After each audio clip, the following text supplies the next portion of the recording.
that the Supreme Pontiff of Hinduism was coronated as the incumbent emperor of Suryavamsha Surangi Samrajyam. The Supreme Pontiff of Hinduism has also been coronated as the 23rd Guru Mahasannidhanam of Dharma Mukti Swargoparamadina. In the year 2012, the Supreme Pontiff of Hinduism was coronated as the 293rd President Jagat Guru Mahasannidhanam of Kailas Sonatha Shyamala Pita Satyam. In the same year, the Supreme Pontiff of Hinduism was also coronated as the Mahamandaleshwar, which is the supreme spiritual head of the Mahanirvani Akhada, which is the largest apex monastic order in Hinduism. In the following years, the Supreme Pontiff of Hinduism was also coronated as the 1008th Acharya Mahamandaleshwar, which is the head of all spiritual of the Atal Akhada, which is the ancient most apex body of Hinduism. And in the year 2015, the Supreme Pontiff of Hinduism was elected as the Supreme Pontiff of Hinduism by a congregation of over 1,000 Hindu leaders and pontiffs.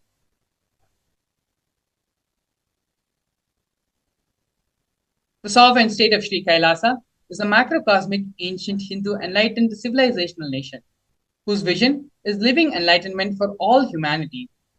Kailasa's mission is to revive and share with today's world the practical applications of the greater sciences of authentic Hinduism, including Hindu cosmic physics, Hindu alchemy, Hindu cosmology, Hindu biology, Hindu mathematics, the power manifestation science, and other sciences as revived by the Supreme Pontiff of Hinduism.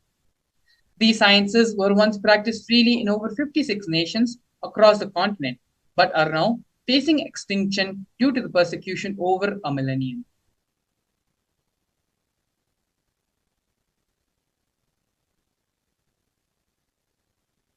We are now going to be seeing the various Uniting Nations initiatives.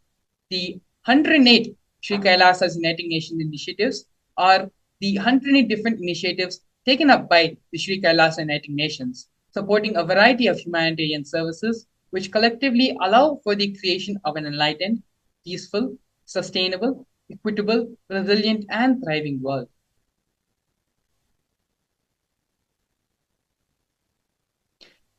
These projects include the No Hungry Home project, offered by Sri Kailasa Uniting Nations for nutritious food and a hunger-free world. Over the past 27 years, more than 1 billion meals have been served by Sri Kailasa. Every month for the past 27 years, the Hindu ASMT community has served more than 3 million annadans, which are the free organic meals as per the tradition, in religious gatherings to everyone without discrimination. 10,000 meals are served daily, free of cost, and up to 100,000 meals are served on festival days. And as you can see here in many of these photographs, Supreme Pontiff of Hinduism himself is performing the Annadan for all the devotees and disciples gathered.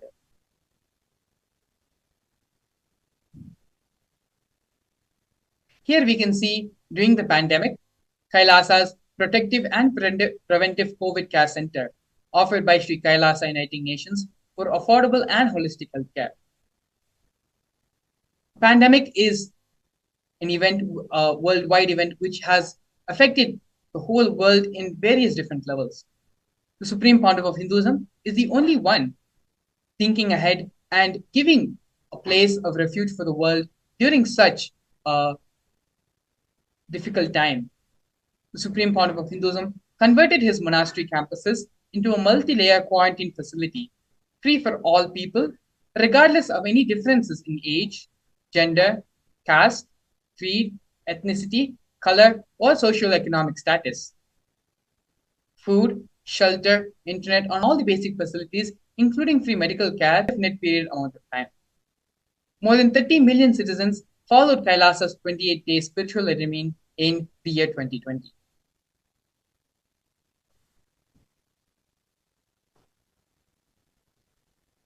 Now we're going to be looking at the Nithyananda Hindu University and the Nithyananda Gurukul offered by Sri Kailasa Uniting Nations for education reform and development. The Nithyananda Hindu University is the largest Hindu university established by the Supreme Pontiff of Hinduism. The Nithyananda Gurukul, which was inaugurated on the 2nd of October 2006 by the Supreme Pontiff of Hinduism, is for the revival of the ancient Adishaivite Guru-disciple education system, which is the authentic knowledge transmission system based on enlightenment. Nithyananda Hindu University has more than 20 million enrollments and over 7,000 free courses, as well as extended campuses in more than 150 countries.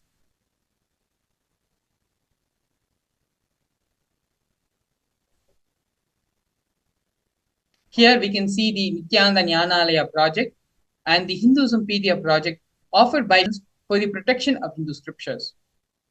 The Nithyananda Hindu Jnanalaya project was established by the Supreme Pontiff of Hinduism to collect and preserve the 1 billion Hindu scriptures while ensuring that knowledge is made accessible and shared free of cost to all, collecting and preserving 1 million source books on Hinduism.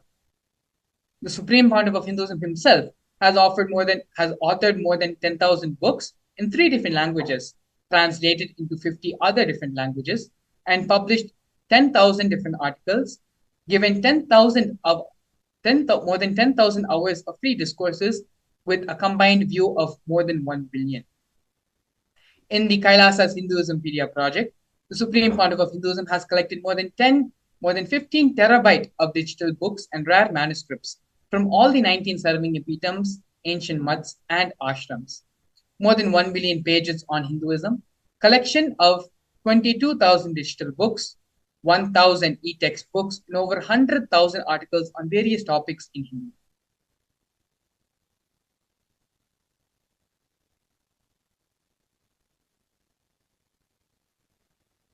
Here we can see the conferences for world peace offered by Sri Kailasa Uniting Nations for global peace and religious harmony.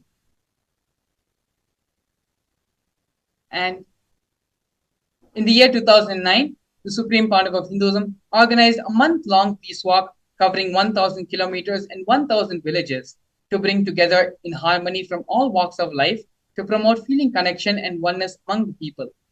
During the walk, villages along its path.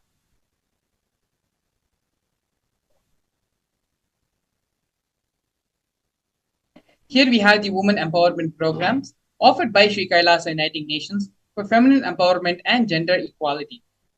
Kailasa's Yogini Sarvingapitam is the establishment of yoga and meditation universities to empower the quality of life and emphasis on life solutions through the Vedas and Agamas, empowering the indigenous rural women, fighting against wrongful gender stereotyping, gender-based violence, and lack of inclusive and quality learning environments.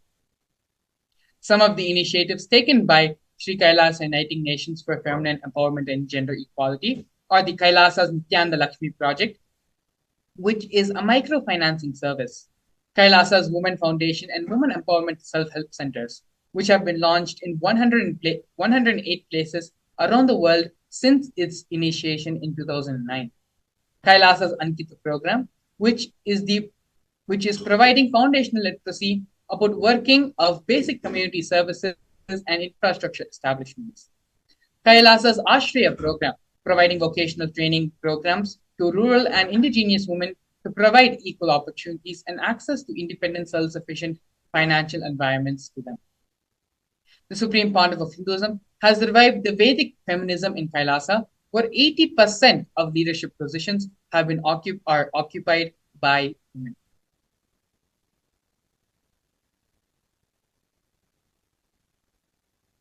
Here we can see the Nithyananda Yoga offered by Sri Kailasa Uniting Nations for yoga. The Supreme Pontiff of Hinduism has revived 108 scientifically validated kriyas, specifically targeting the 108 major diseases and disorders, such as diabetes, arthritis, and blood pressure. The revival of the ancient traditional forms of yoga, where the Supreme Pontiff of Hinduism has revived the ancient pole yoga, which is the Shivastambha yoga, and rope yoga, Kundalini Rajju yoga, in which yogic asanas, postures, and weight balancing techniques are performed to create the yogic physiology, aligning it to the cosmic geometry that manifests superconscious powers. The Supreme Pontiff of Hinduism has also been awarded 2 Guinness World Records for the largest rope yoga and largest pole yoga classes, bringing worldwide attention to these extraordinary forms of yoga. These 2 Guinness World Records have been established on the 30th of September and the 3rd of October in the year 2017.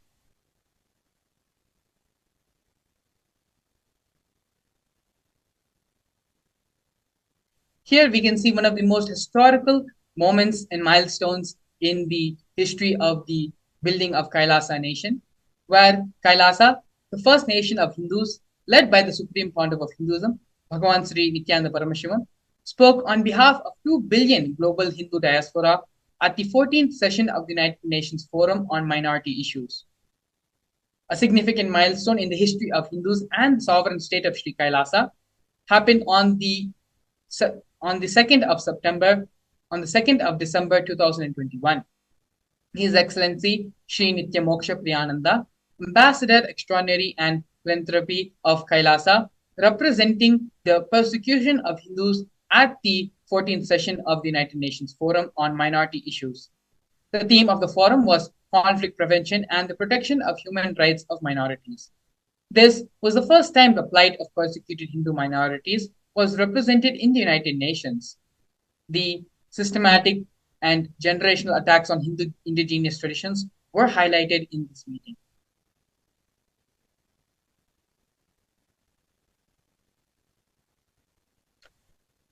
Here we are seeing the various torture and murder attempts by the state and non-state actors on the Supreme Pontiff of Hinduism and on the Nityananda Sangha on Kailasa. Over 70 assassination attempts have been made on the Supreme Pontiff of Hinduism, all physical attacks in India and abroad. More than 40 attacks on community members, destruction of monasteries and temples. Over 60 incidents of attacks of molestation and rape of women and women monks. Intense lawfare through the 100 false legal cases being put on the Supreme Pontiff of Hinduism. All but one have been dismissed. Intersectional persecution using the entire government mechanism, politically owned media, police and judiciary controlled by politicians, inciting mob violence through the social media.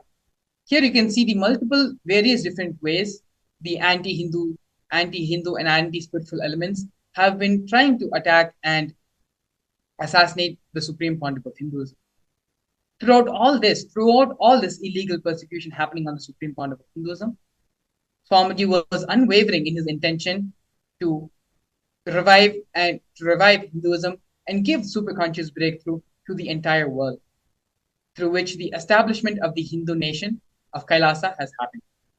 So now, after a short break, we're going to be looking into the next segment of today's program, which is the power manifestation, understanding the science of power manifestation, the Shastra Pramana for the power manifestation science, how the Supreme Pontiff of Hinduism is reviving this power manifestation science, as well as the live demonstration of the various powers of power manifestation. We'll be back with you after a short break. A more intelligently connected world leads to a brighter future. An enlightened humanity leads to a better world. During the Paramashivam program, we help people to discover their superhuman possibilities and help them to find and achieve the true purpose of their birth by giving them the techniques, practices, and methodologies from the Vedagamas, the original source scriptures of Hinduism. The Supreme Pontiff of Hinduism is reviving the ancient original Vedas and Agamas in all its glory, in a user-friendly way for the modern mind. The Supreme Pontiff of Hinduism is transforming human beings into divine beings, reviving, initiating, and replicating the 463 powers from the Agamas revealed by Paramashivam. The Supreme Pontiff of Hinduism is not just giving solutions for every problem man faces, but is making them irrelevant to their lives by transforming human beings into divine beings. Listen. Any argument presented by your mind, body, your present reality to establish you are not Paramashiva. You are not omniscient, omnipotent, omnipresent. Anything presented to prove you are not Paramashiva is illegitimate. Decide this. This is supreme super determinism. Understand?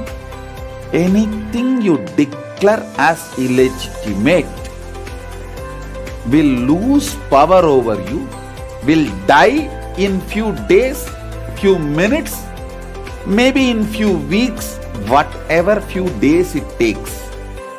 It will not have power over you. Understand, this is the method for sudden enlightenment. This is the method for sudden enlightenment.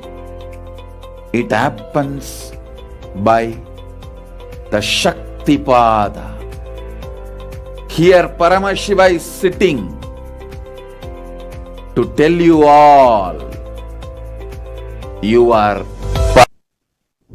Nithyanandam, we welcome everyone to this beautiful and powerful session on the science of power manifestations. In this session, we are going to be having a beautiful explanation of what is the Shaktis, what are Shaktis, and how they are manifested, how they can benefit our life, and last but most important, we'll be having a live demonstration of the powers of Paramashiva.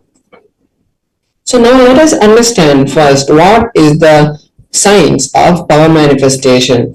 In the Vedagamas, the source scriptures of Hinduism, Paramashiva reveals in elaborate detail about the fact that every human being is hardwired to manifest the Shaktis of Paramashiva.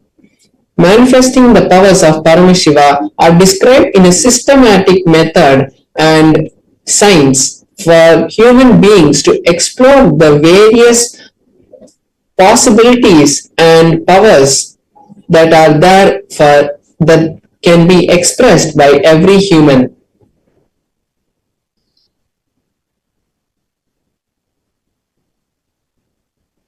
Now we'll be seeing what is the difference between Shaktis and Siddhis, because this is a very common topic which everyone gets confused. Shaktis are expressed from the space of oneness, from the space of enlightenment as a side effect of feeling connection with the extraordinary divinity or the supreme Paramashiva. And whereas the Siddhis are powers that are manifested while you are on the path of enlightenment and you are doing tapas. Shaktis are of Paramashiva, and when Paramashiva manifests through an ordinary human, these are Shaktis, whereas Siddhis are not permanent, and Shaktis manifest from the space of initiation. When the Guru directly initiates us into the Shaktis, we start manifesting powers, whereas the Siddhis manifest when we do tapas and distract us from the path of enlightenment. Now we are going to be seeing the main validation of how these powers have been scientifically tested and are foolproof. The powers are tested in 4 different ways. First, there is a Shastra Pramana, which is the scriptural reference of these powers. What Paramashiva has to say about these powers in the Vedas and the Agamas. Next, we have the Apta Pramana, which is the time-tested, foolproof experiences of our ancient scientists, the Rishis.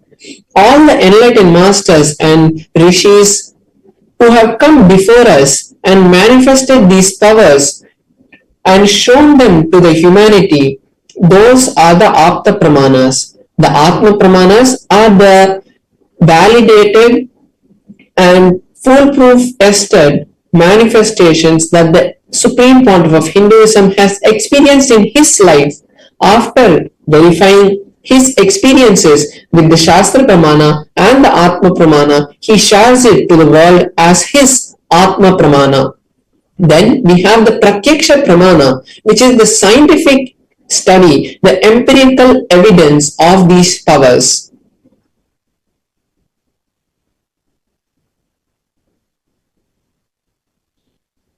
Now we're going to understand from where do these Shaktis come.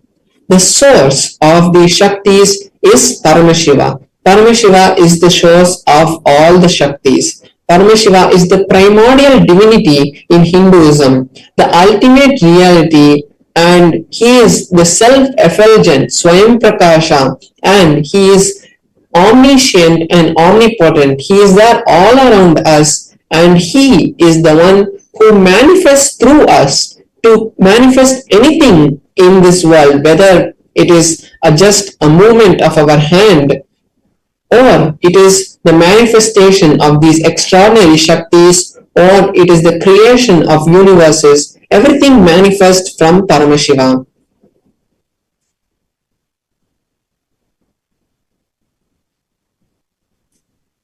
Now, the truth about the Shaktis is that when the jnana, the ultimate truths, is mapped into our consciousness, the prajna, and when it manifests, it is called prajnana. And this is the ultimate truth of how the powers are manifested.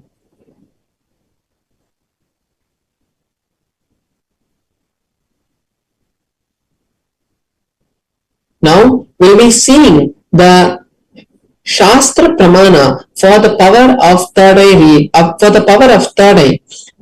The power of third eye is not just the power to read a piece of paper that is there in front of us.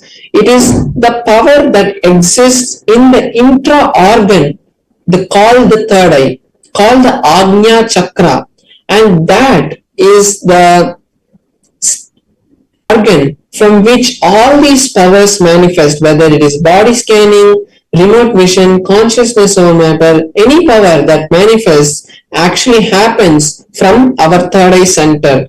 So the Shastra Pramana for the power of third eye is from the Vijnana Bhairava Tantra, Sutra 34. The verse goes, Kapalantar manonyasa tishtannilita lochanaha Kramena manaso dadyat lakshayet lakshyamuttamam.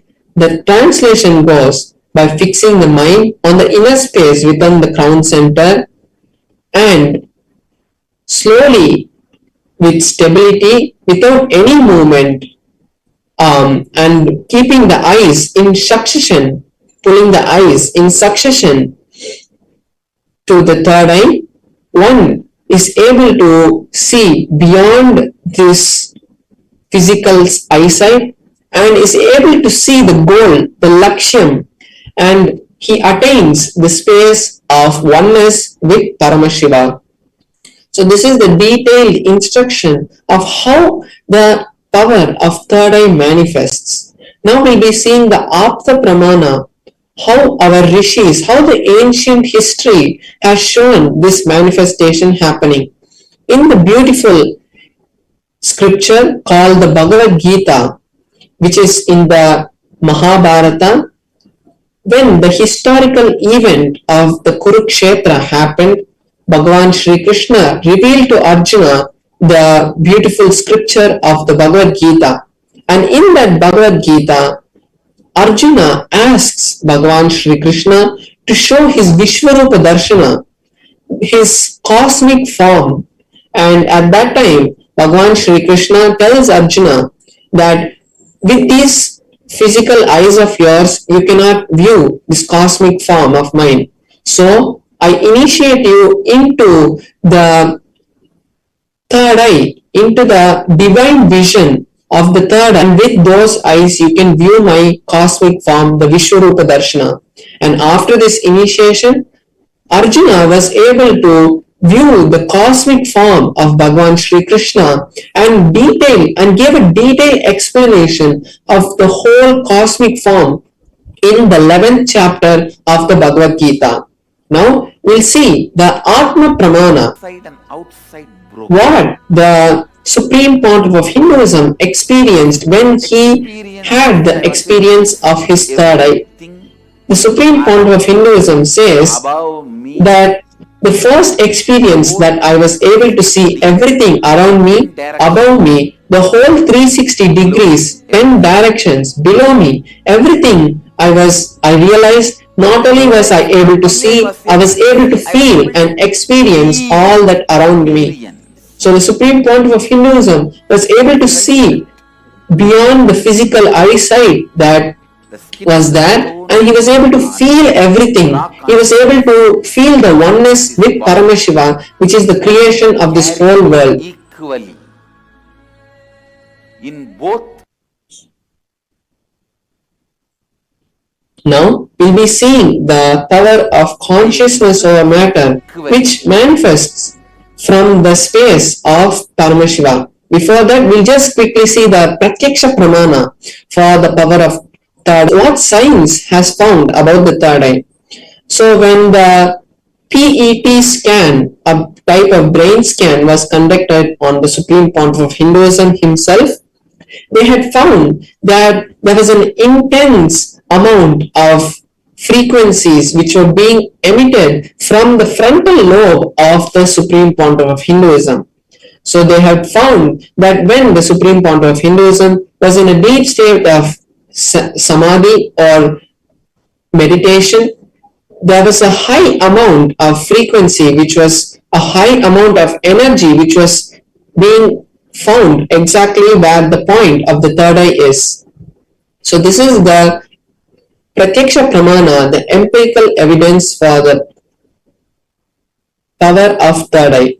Now we'll be seeing the Shastra Pramana for the power of consciousness over matter.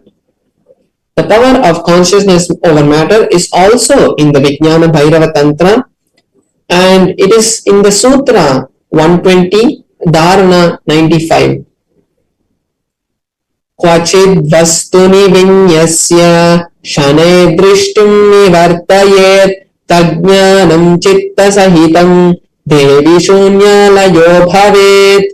Beautifully, Paramashiva says in this verse, by having fixed one's eyes on a particular object, vastu, one should slowly withdraw the gaze, the sight from that object, as well as slowly eliminate the knowledge and the thoughts and impressions of that object. Then, O Devi, one abides in Shunya, the state of all-inclusiveness and infinite oneness. So this is the beautiful meaning of the Shastra Pramana of the power of consciousness over matter. Now, we'll be having a live demonstration of the power of consciousness over matter.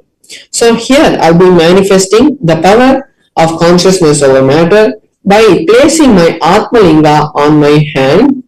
My hand will be placed on a flat surface, and I'm going to be placing my Atmalinga on top of my hand. And when I connect with Paramashivam, we'll be having the beautiful darshan of Paramashiva manifesting the Atmalinga to stand. So just before we enter into the power, I'll be showing my hand also in a close-up camera so that all of us can see how the Atmalinga is standing, and how in my hand there is no strings or any other thing which is attached. And we also can know that the Atmalinga is made of a crystalline material, so there cannot be any magnetic substance, magnetic material which is used to make the Atmalinga stand. And so now we have the close-up camera. So here you can see my hand, and there is no strings tied, there is no glue or anything, and we can also see the Atmalinga also, there is nothing tied to it, and as it is a crystalline material, there cannot be any magnet which can be used to make the Atmalinga stand. So now I'll be connecting with Paramashiva and chanting the Mahavakya, and when I do so, I request all the other viewers watching us live on all our other social media platforms to take this time to create your reality, because when we connect with this kind of space, when we manifest powers, we create a strong Vatavarana, we create a strong environment for all our desires to be manifested, because at that time we are in the highest frequency and the closest connection with Paramashiva. So any desire, any boon you want from Paramashiva, just start posting them in our chat, and automatically you will see that these realities start to manifest, because it is not us who manifest these powers. It is directly Paramashiva flowing through us which causes these powers to manifest. So now I'll be chanting the Mahavakya, and all of you can also join along with me and chant the Mahavakya. Om Nithyananda Paramashivoham. Om Nithyananda Paramashivoham. Om Nithyananda Paramashivoham. Om Nithyananda Paramashivoham. Om Nithyananda Paramashivoham. Om Nithyananda Paramashivoham. Om Nithyananda Paramashivoham. Om Nithyananda Paramashivoham. Om Nithyananda Paramashivoham. Om Nithyananda Paramashivoham. Om Nithyananda Paramashivoham.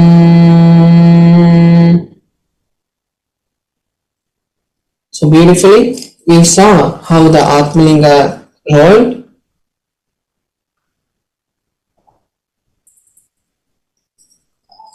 Now, we have all seen the beautiful manifestation of the power of consciousness over matter, and now we'll be moving on to the next segments where we'll be learning more about various other sciences about our life, how to improve our life, and how to ultimately reach Paramashiva.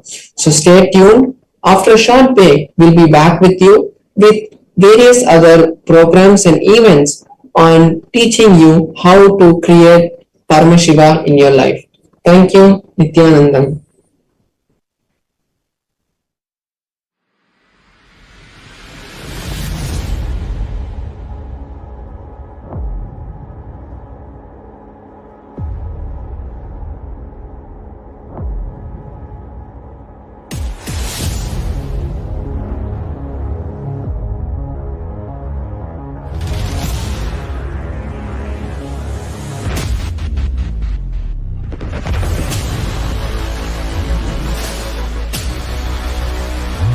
A more intelligently connected world leads to a brighter future. An enlightened humanity leads to a better world. During the Paramashivam program, we help people to discover their superhuman possibilities and help them to find and achieve the true purpose of their birth by giving them the techniques, practices, and methodologies from the Vedagamas, the original source scriptures of Hinduism. The Supreme Pontiff of Hinduism is reviving the ancient original Vedas and Agamas in all its glory, in a user-friendly way for the modern mind. The Supreme Pontiff of Hinduism is transforming human beings into divine beings, reviving, initiating, and replicating the 463 powers from the Agamas revealed by Paramashiva. The Supreme Pontiff of Hinduism is not just giving solutions for every problem man faces, but is making them irrelevant to their lives by transforming human beings into divine beings. Listen. Any argument represented by your mind, body, your present reality, to establish you are not Paramashiva. You are not omniscient, omnipotent, omnipresent. Anything presented to prove you are not Paramashiva is illegitimate. Decide this. This is super determinism. Understand?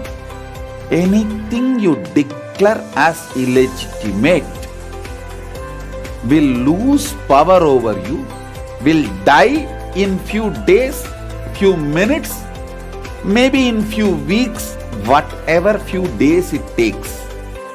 It will not have power over you. Understand, this is the method for sudden enlightenment. This is the method for sudden enlightenment. It happens by the Shaktipada. Here Paramashiva is sitting to tell you all, you are Paramashiva, you are me, with Shaktipada and Shaktinipada. The Dvitiya Vijnasa Krama is an extensive and thorough yoga sequence to prepare your body to receive the experiences being given. Yes, we're back. Beautifully, we saw the power manifestation demonstration done by Sri Paramashananda Maharaj, where he was able to make the Atmalinga stand in his hand with the grace and blessings of the Supreme One, Hinduism. We are now going to be entering the next segment of today's program, which is understanding who is Ardhanareeshwara. What is the Ardhanareeshwara Murti? It is this Bhava Darshan which the Supreme Founder of Hinduism is going to be gracing all of us today. Ardhanareeshwara Murti is the pure manifestation of the cosmic union of Paramashiva and Parashakti, the manifestation of Tantric enlightenment.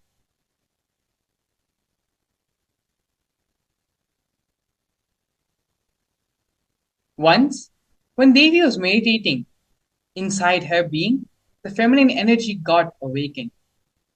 The 10th day of the Kartikeya Brahmotsvam, Devi becomes part of Shiva, Ardhanareeshwara, and liberates the whole cosmos.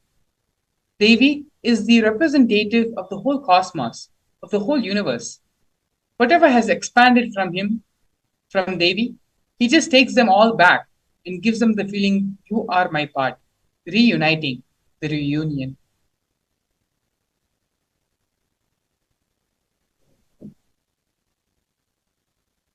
So, all the lamps which has become different have now become one.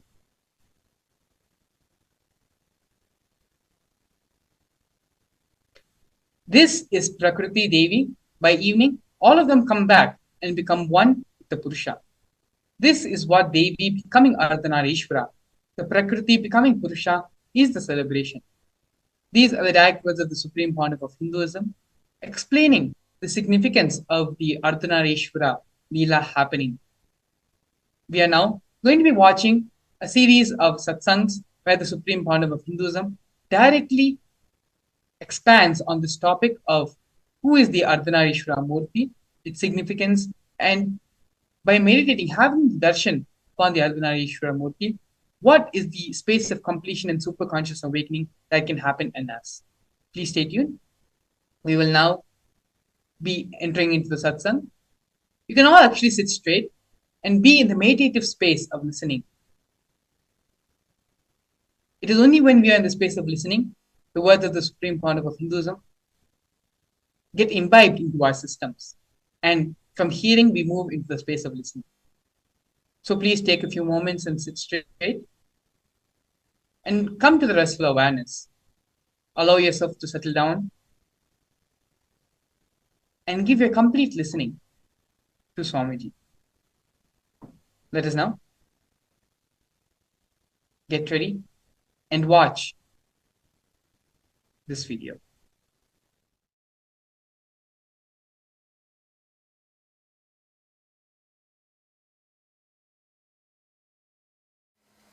If you see our deities, they will have two wives. Almost all deities. Please don't think it's two women. Two aspects of feminine energy. One, the aspect which gives the fulfillment. The other aspect gives fulfillment emotionally as a mother. One aspect which gives fulfillment physically as a beloved. The other aspect which gives fulfillment emotionally as a mother. The very being, the very basic thing of the human consciousness, it can play both the roles. When you awaken feminine consciousness in you, you will see that you are radiating physical fulfillment and emotional fulfillment, which is enlightenment. Practically, which is enlightenment. I'll describe the Arunachala story. The story of Arunachala.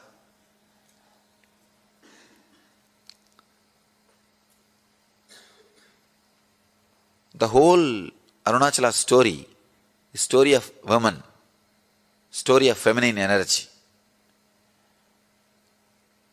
The story says that Devi was meditating and inside her being, the feminine energy got awakened. Please understand, not masculine. Feminine energy got awakened. She became Ardhanareeshwara. The description exactly it says, in Devi, the feminine energy is awakened and she became Ardhanareeshwara. Means half male, half female. You will be surprised. See, in male, if female energy is awakened and the description says he became half male and half female, perfectly alright. You can understand. But the story says, in Devi, the feminine energy, the feminine Shakti is awakened and she became Ardhanareeshwara. Means, when a woman experiences fulfillment, she experiences her beloved aspect and mother aspect completely. The beloved aspect and mother aspect. Please understand. If you are just beloved, you will be materialistic, outgoing. If you are just mother, you will be introvert, caring, compassionate. But both the aspects awaken a new consciousness in you. I can say complete fulfillment.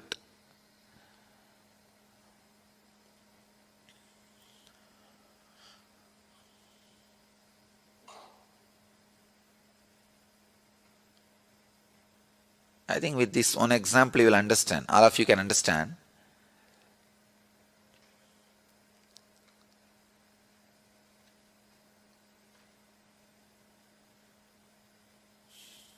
With this one example, all of you will be able to understand that mother and beloved dimension.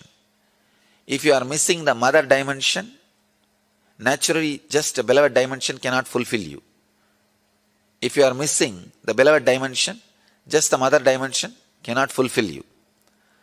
The body and emotion, both will have fulfillment only when you experience both the dimension. A person who can experience and express both dimension is Ardhanareeshwara. Please understand, Ardhanareeshwara does not mean just half male, half female. Ardhanareeshwara is the person who experience both dimension of feminine qualities. Both dimensions of feminine qualities. When a man becomes enlightened, he becomes a leader. When a woman becomes enlightened, she becomes mother and beloved. Ability to radiate both dimensions. So the Arunachala story describes Devi. She expressed her both dimensions. That is why she became Ardhanareeshwara. She experiences and radiates Ardhanareeshwara consciousness. Each one of you were carrying the feminine energy. Awakening that feminine energy is enlightenment. Please understand. The first introduction to Tantra, I'll get the sutras and read the sutras to you guys. You will be surprised. First introduction to Tantra. Shiva has spoken 64 Tantras. 64 Tantras and around 60,000 sutras.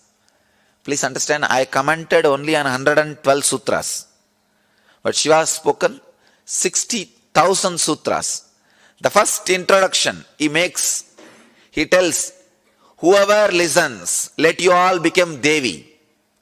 Only then you can understand this sutra, this techniques. He says very beautifully, he gives us a meditation technique.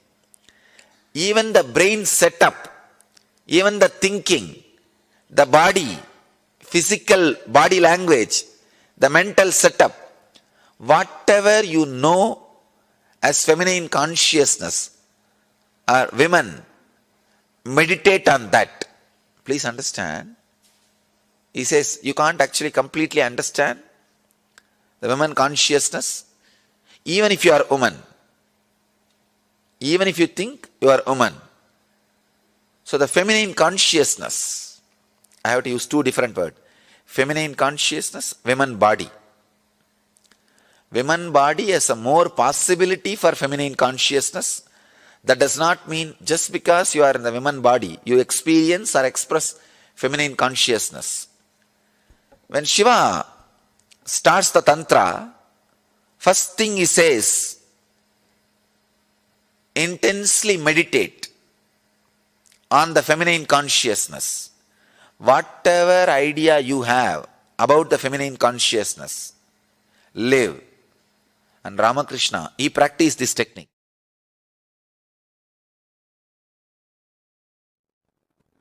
The word Tantra simply means technique,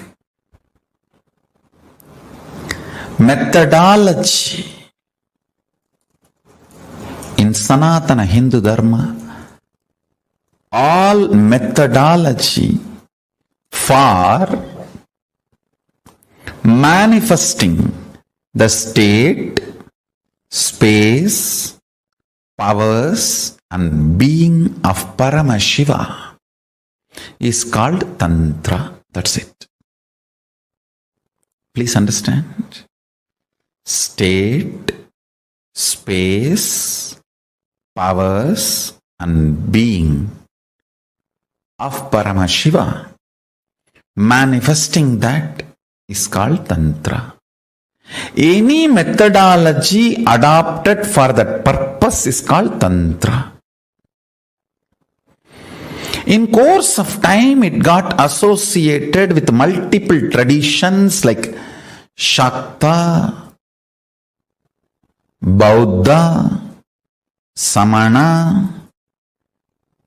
In multiple sampradayas, orders, traditions of Hinduism, it got identified, associated, started having different connotations, and then comes the anti-Hindu narratives, anti-Hindu forces, Hindu-phobic forces contains this word and boxes it inside gory sexual activities and orgies. Without any understandings and reality, I tell you, Tantra is the most anti-sex practice. In real tantric practice, whether you do it with your own being or you do it with some beings outside, it just liberates you from everything felt as a need or urge. Understand? Food is not wrong, but urge pushing you to eat is wrong. Sex is not wrong, but the urge making you lose your balance and your integrity and pushing you to do the act is wrong. Understand? Anything which breaks your integrity is wrong, not the act. Eating is not wrong, but the urge pushing you to eat is wrong. And sex is not wrong. The urge which makes you lose your integrity for sex is wrong. Tantra works on completion, making you manifest the state, space, powers, and being of Paramashiva. Listen carefully. Multiple, various techniques to experience the state of Paramashiva, like unclutching, completion. To experience the space of Paramashiva, like integrity, authenticity, responsibility, enriching, causing. To experience the powers of Paramashiva, oneness, initiation, Aushada, Mani, Mantra, Aushada. To manifest the being of Paramashiva, Diksha, ultimate initiation, communion, oneness with Guru, who is embodiment of Paramashiva, makes you manifest the being of Paramashiva.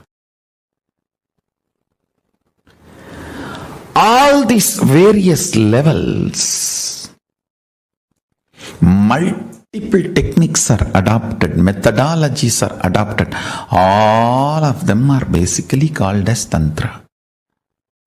Understand, Tantra is the most anti-sex, most anti-sex tradition. If you believe, if you are told Tantra is the sexual tradition, you are cheated. If you think Tantra is sexual activity, you are thoroughly going to be cheated. Understand, it is most anti-sexual activity. It's highest anti-sex.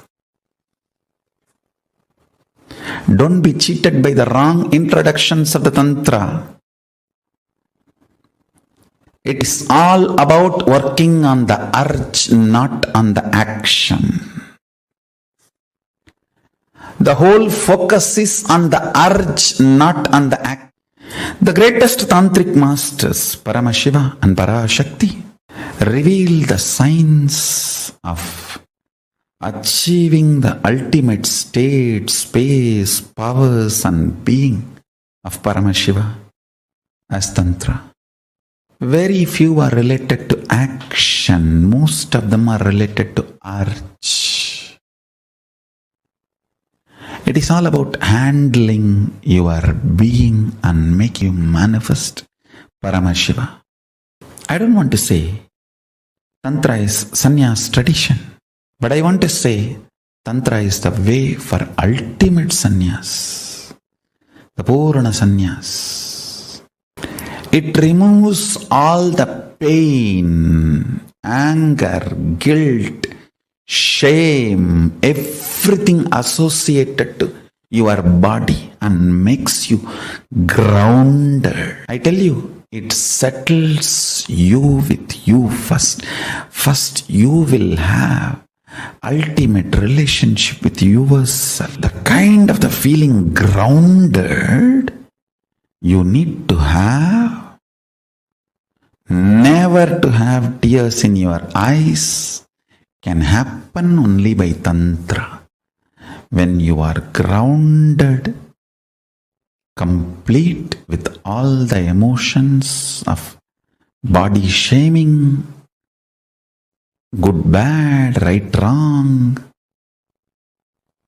everything need to be cleansed, all the toxic ideas inserted into your system, shame, guilt about your body and how you look and how you feel, and the ideas of sex, gender, everything, all the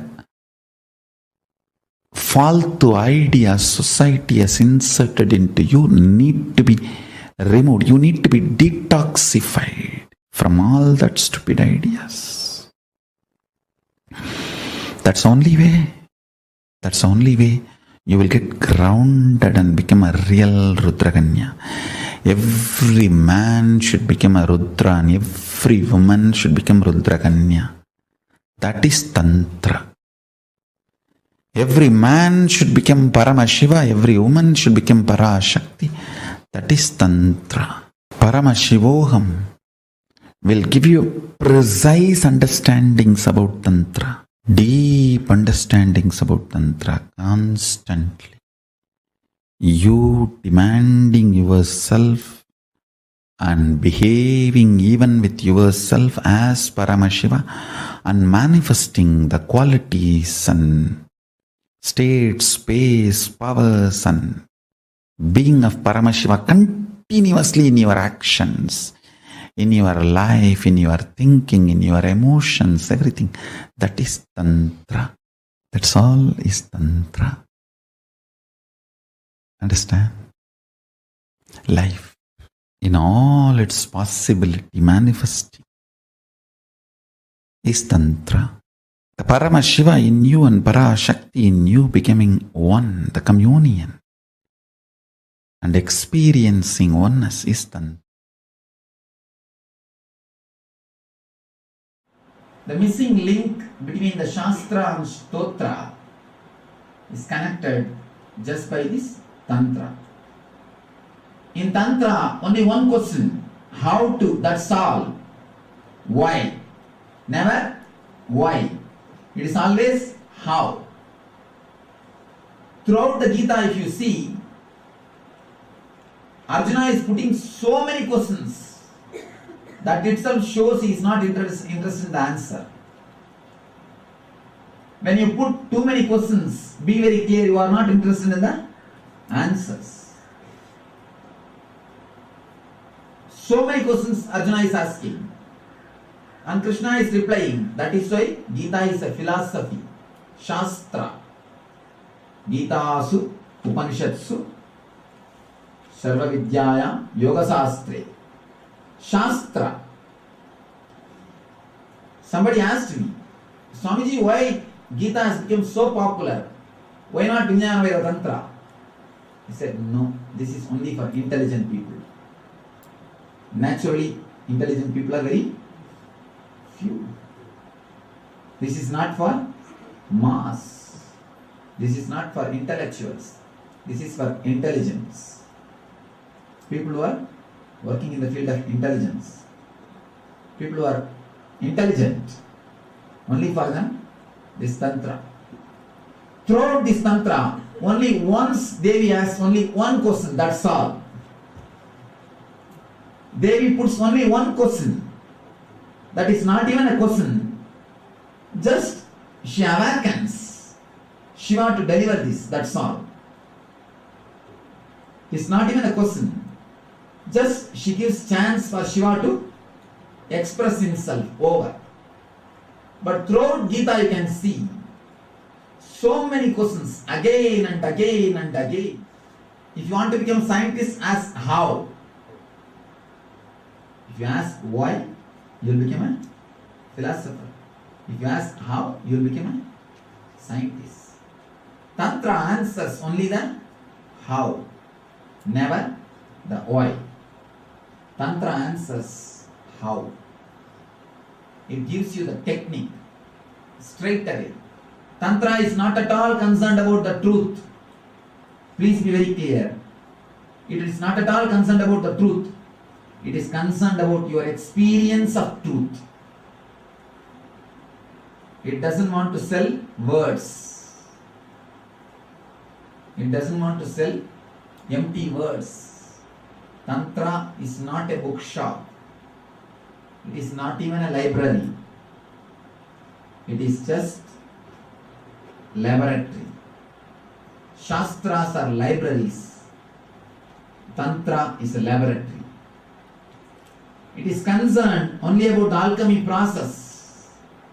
It wants you to reach it over. It never bothers about what is truth. It bothers how you can reach, how you can achieve. Tantra is too great truth. It is too much on a common mass, on a common man. Normal man cannot digest or tolerate.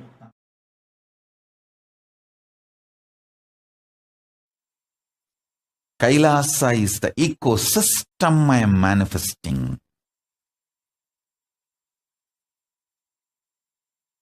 Where in this ecosystem, people will flower to their highest possibility.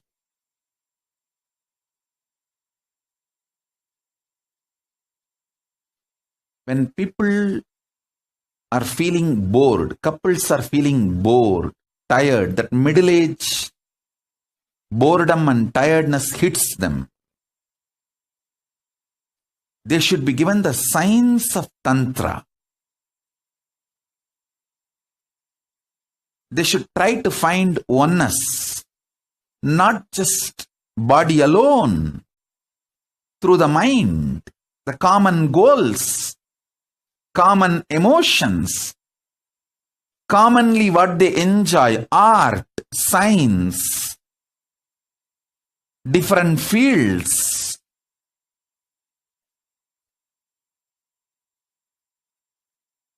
And conscious spiritual powers, experience, enlightenment. If you find something which makes you experience oneness, you will never think of divorce. You know how to go to the depths of each one's consciousness and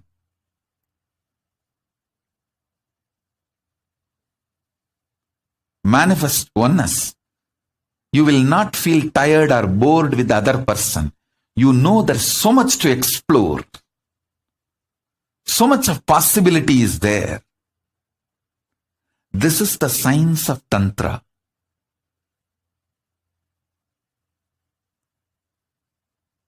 This is the foundation of Tantra.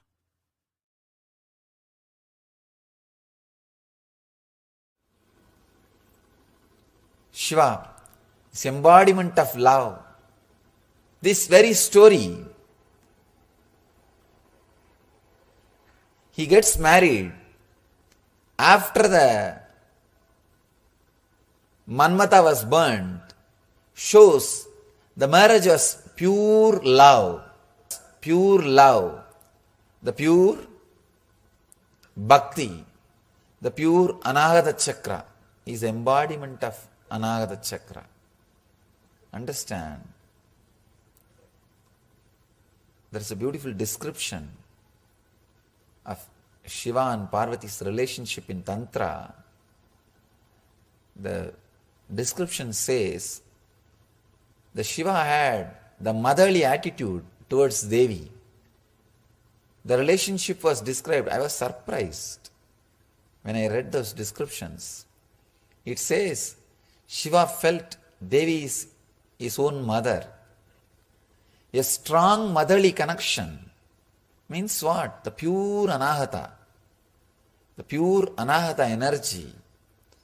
When the pure Anahata energy is experienced, you feel with the whole world. Either you feel that you are the mother of the whole world, or you feel the whole world is your mother. The description says, Shiva felt Devi is his own mother, and she felt the whole world is her child. if you are in the female body, the female psychology, when anahata opens, you will feel everybody is your child. When you are in the male body, when you are living with male psychology, if the anahata opens, you will feel everybody is your mother. That pure feeling connection. When the inner awakening happens in your anahata, if you are in the male body, you will feel the whole world is your mother.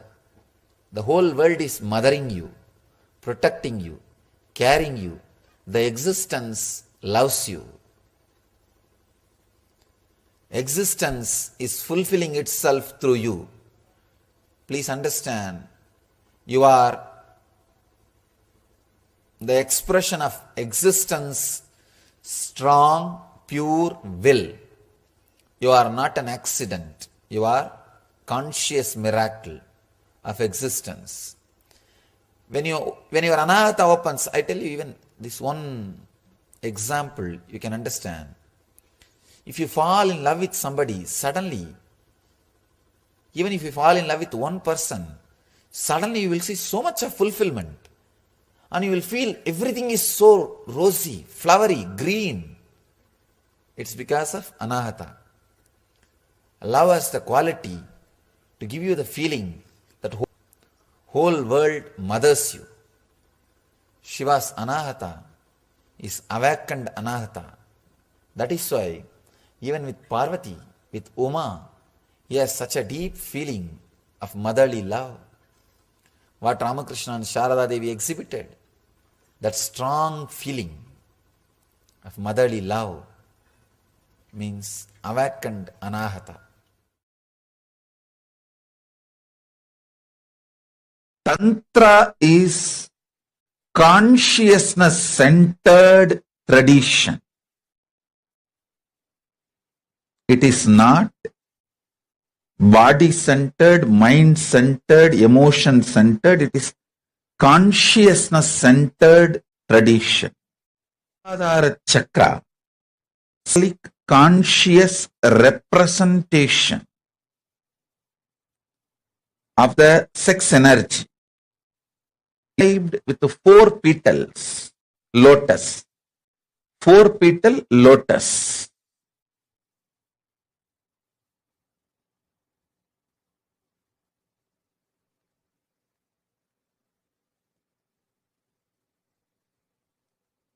The one petal represents autosex, means enjoying your own body. Like even eating tasty food comes under autosex. Eating tasty food up to masturbation, whole thing falls under autosex. Enjoying your own body. The second is enjoying your own gender, same sex. Third lotus petal is enjoying the opposite gender. The fourth lotus petal is enjoying the whole cosmos, whole universe, having union with this whole universe. That's the fourth petal. Listen. Ardhanareeshwara is the manifestation, represents all the 4 completion, fulfillment, the all 4 dimensions in you. When it manifests into the complete completion, you become Ardhanareeshwara. Ardhanareeshwara manifests in your body. I tell you.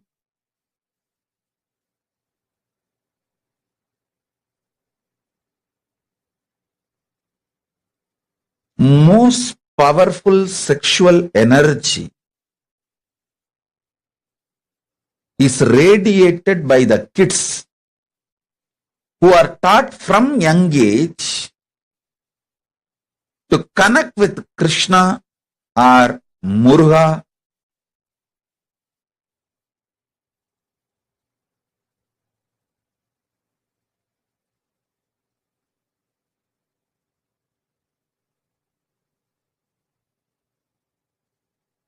understand?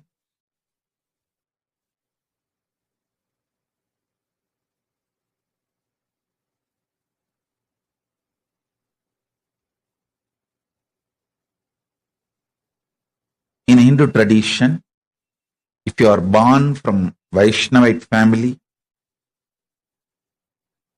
in the young age itself,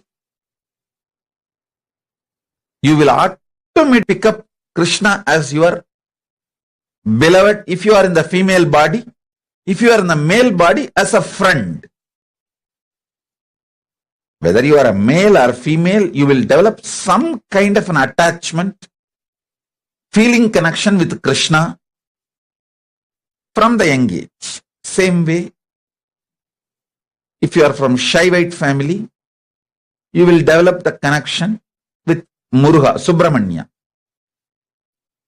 The kids, male or female, who develop this kind of a fantasy-centric, I'm using the word fantasy-centric, which is very low and in a way even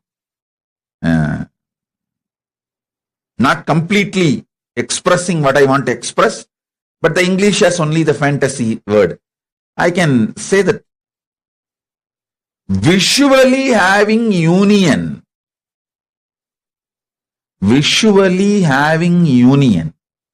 with Krishna or Muruga, even intimate friendship,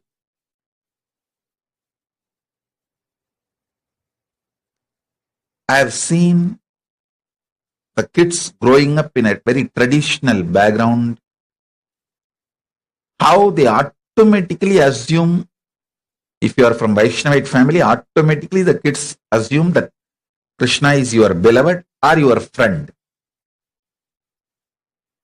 If you are from Shaivite family, Muruga is your beloved or friend. That is the way flowering of the first dimension of the auto sex happens. Understand? People many times ask this question: is masturbation right? Paramashivam answers this question in Tantra.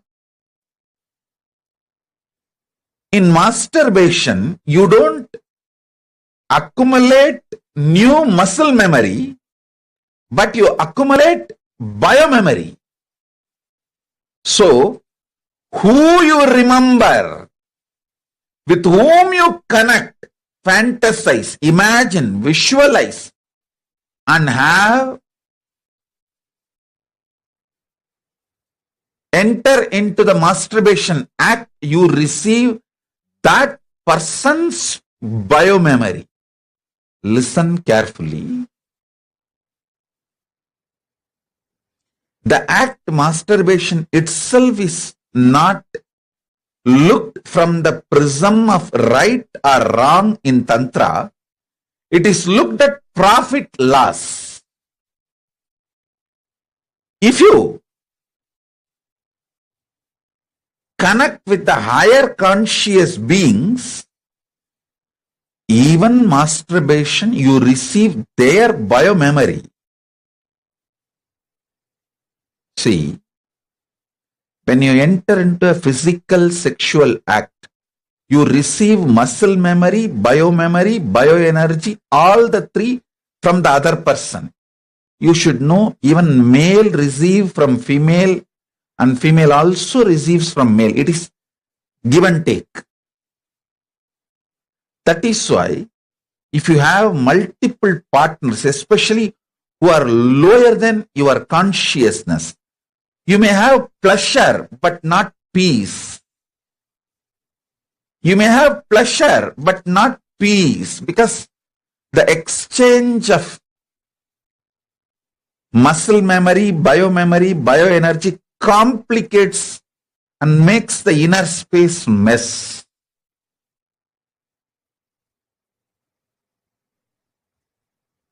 In masturbation act, you don't receive muscle memory, but you receive biomemory. So with whom you visualize matters. That decides whether your consciousness is going to raise to the cosmic union or the consciousness is going to go down to a more lower existence, lower level existence. See, life is all about profit loss calculation, not right wrong dictations. Listen, Tantra does not look at life as vidhi nisheda. It looks at life as profit and loss. It just tells you what can profit you and what can bring loss and leaves the decision to you.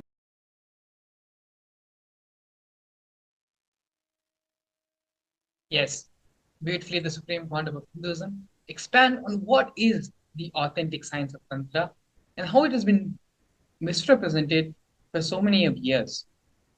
The supreme quantum of Hinduism also gave clarity on how we can raise ourselves to become in union with the whole cosmos. Let us now look into the internalization exercise based on the teachings which Swamiji has given. We're now going to be looking at the body and the internal organs as well as the intra-organs, which is our consciousness. Information you received through your senses from the outer world and the actions you do, both of these travel into the internal organ and from there to intra-organ, and from there impacts the consciousness which is operating the system. Same way, any conscious decision will persistence you take moves from consciousness to your intra-organs, from intra-organs to your internal organs, and from your internal organs to your body. Understand, all the diseases travel from body to consciousness. All cures travel from consciousness to body. All the bad things from body to consciousness, and all the best things from consciousness to body. That's all is Tantra. These are the direct words of the Supreme Pontiff of Hinduism, delivered to all of us on the 12th of January 2018. Information from senses travel from a body to the internal organ, to the intra-organ, and then to consciousness. When you take a conscious decision, the will persistence travels from your consciousness to your intra-organs, to your internal organs, and then to your body. Apply this formula in your pleasure, in your pain, in your eating, in your sex, in your seeing, in your music, in your dance, in your spiritual decisions, religious decisions, economical decisions, cultural decisions, social decisions, political decisions. Pen down your understandings. For example, your conscious decision to do yoga at 5 a.m. in the morning travels from your consciousness to your intra-organs, to your Agnya chakra, the third eye, the seat of will, and from there moves to your internal organs and to your body. So we are now going to be taking the conscious decisions which we want to take in our life. Here we have another example.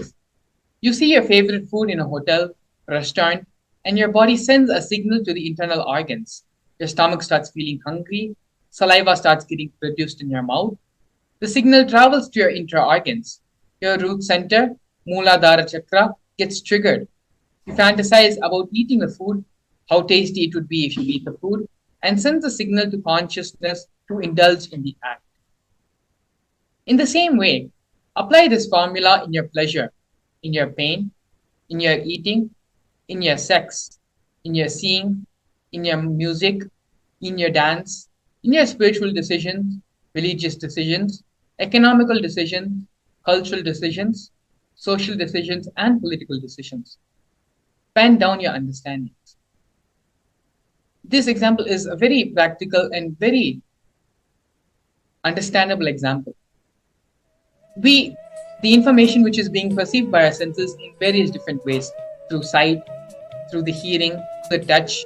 All these information which senses is being sent to us to our from our internal organs to our intra organs, and then finally to our consciousness, where the decisions are made.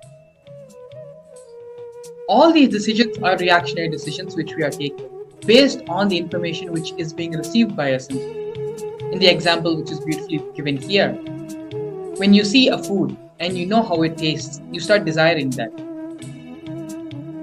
The information is being perceived from your eyes, and from your eyes it goes to the rest of your internal organs. You start feeling hungry, the saliva starts getting segregated in your mouth, and then this information, this impulse pushes your consciousness to take this decision of indulging in the act of eating food. So the same way how throughout our life, throughout our day-to-day activities, so many of our decisions are being made based on the reactions which we perceive, which we are taking in from our senses. Let us now take the conscious decisions which we want to manifest in our life. As the example we have previously seen, in yoga, if we want to get up in the morning and do yoga, it is a conscious decision, conscious will to wake up in the morning at 5 o'clock every day.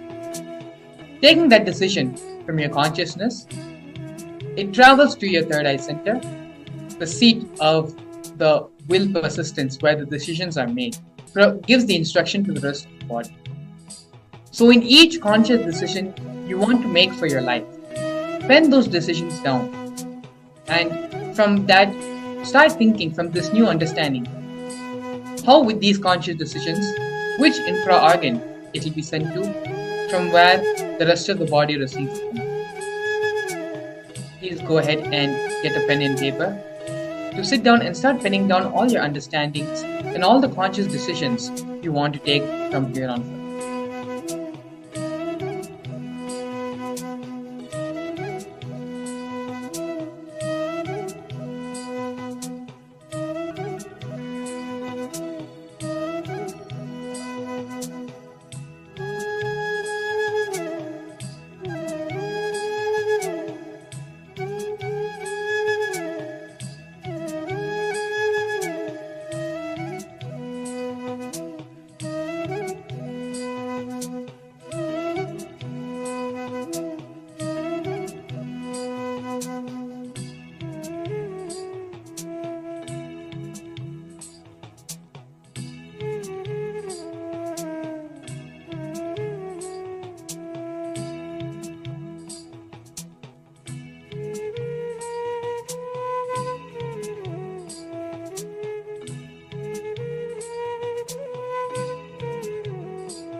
Continue to do the exercise sincerely.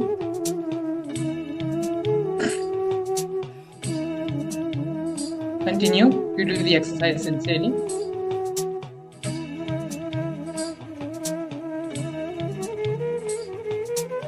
Don't allow your mind to get distracted from any of the other thoughts which are running through your head. Allow yourself to be completely focused, completely centered, and be involved in the process.